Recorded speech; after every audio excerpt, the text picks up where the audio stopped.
Daily life में आपने अक्सर लफ्ज़ फ़िलासफ़ी, फ़िलासफ़र या मेटाफ़िज़िक्स के अल्फ़ाज़ सुने होंगे या इस्तेमाल भी किए होंगे। क्या आप जानते हैं कि फ़िलासफ़ी दरअसल है क्या? इनिशियली किसी भी बॉडी ऑफ नॉलेज को फ़िलासफ़ी कहा गया, यानी साइंस और आर्ट्स के डिसिप्लिन इसमें फ़ॉल कर गए। लफ्ज़ फ़िलासफ़ी दो ग्रीक वर्ड्स फ़िलो और सोफ़िया से ड्राइव किया गया है। Philo means love and sophia means wisdom, यानी कि लव ऑफ विज़डम। फ़िलासफ़ी को हम यूँ डिफ़ाइन कर सकते हैं: study of fundamental nature of knowledge, reality and existence.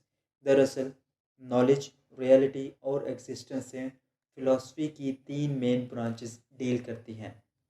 George F Naylor philosophy को यूँ डिफ़ाइन करते हैं: it is the attempt to think in most general and systematic way about everything in universe। यहाँ think और everything in universe दो keywords हैं। Philosophy से मुतल्लिक दो बातें हमेशा ज़हन में रखिए। Number one, it is critical method of approaching experience, यानी हम चीज़ों को ऐसे ही एक्सेप्ट नहीं करते बल्कि उनके मेरिट्स और डीमेरिट्स की अच्छी तरह छानबीन करते हैं।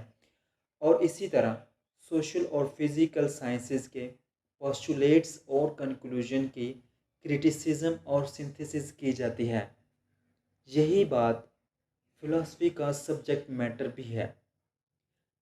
Number two, it is comprehensive synthetic science.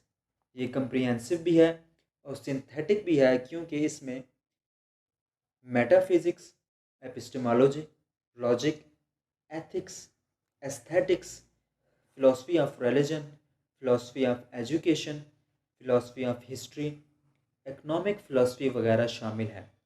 ये सब फिलॉसफी का इम्पोर्टेंट पार्ट है।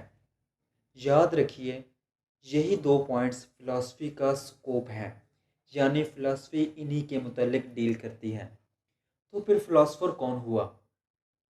प्लेटो के मुताबिक ऐसा शख्स जिसको हर किस्म का इल्म पसंद हो और हर वक्त कुछ सीखने के लिए तैयार हो और अपने इल्म से मुतल्लिक मुतमईन ना हो, तो ऐसे शख्स को आप फ़िलासफ़र कह सकते हैं। मज़ीद वीडियोज़ के लिए आप बीइंग एजुकेशनिस्ट यूट्यूब चैनल को सब्सक्राइब कर लें। शुक्रिया।